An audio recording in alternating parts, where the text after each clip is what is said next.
Toby wanders a bit too far when he's off leash.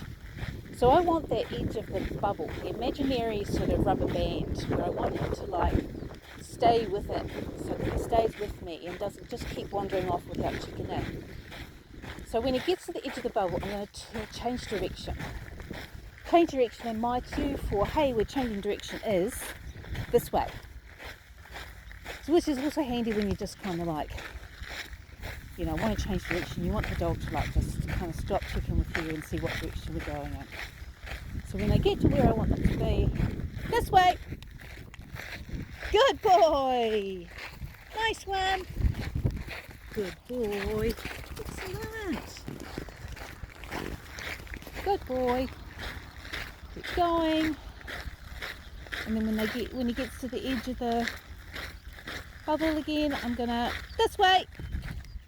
Good boy. You see, he doesn't really chicken. Good boy.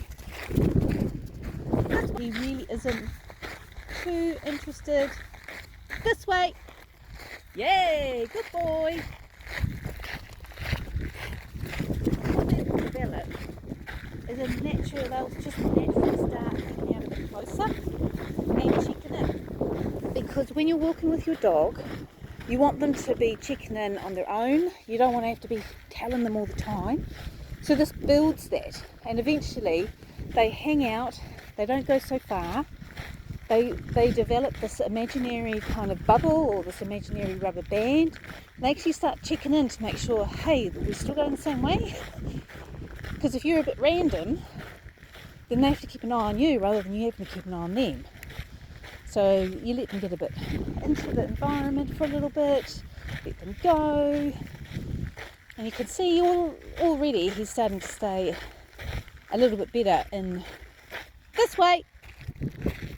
Good boy. And I'll do it a few random times. Good boy.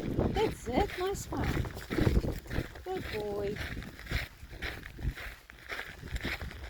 Because if you just go for a walk and your dog's off lead and you just are constantly just walking in the same direction, you just keep walking straight ahead all the time, then why should they check back in? Because they know that, you know, we always just keep walking straight.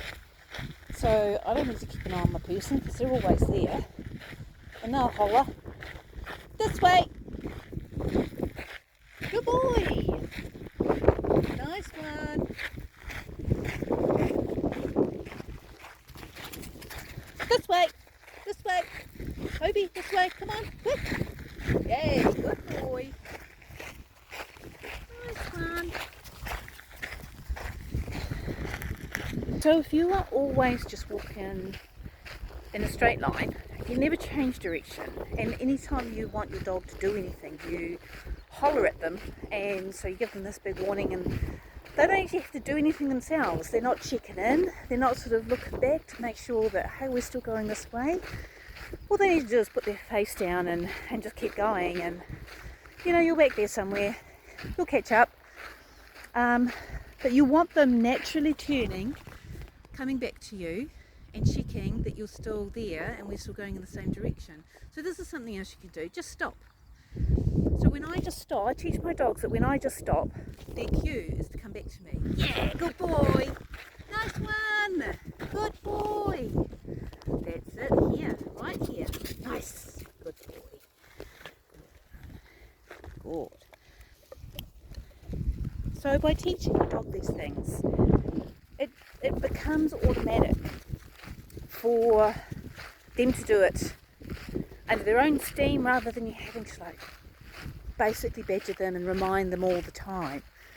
And then you can get to the point where you can just take your dog out somewhere nice and wild and natural.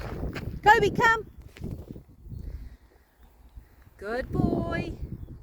Yeah, nice one. Oh, good one. Good boy. Good boy. Well, you can take your dog out somewhere nice and open and natural, and you can just walk and not worry. So your dog is going to check in on where you're at on their own, and they're going to just stay within a bubble no matter what's around you, which is what everyone needs to train. You need to train your dog to stay with you if you're going to have them off leash, and that's to stay within a certain distance from you, not just wander off and then when they see something in the distance barrel over there and get amongst it. So you need to teach your dog to stay with you.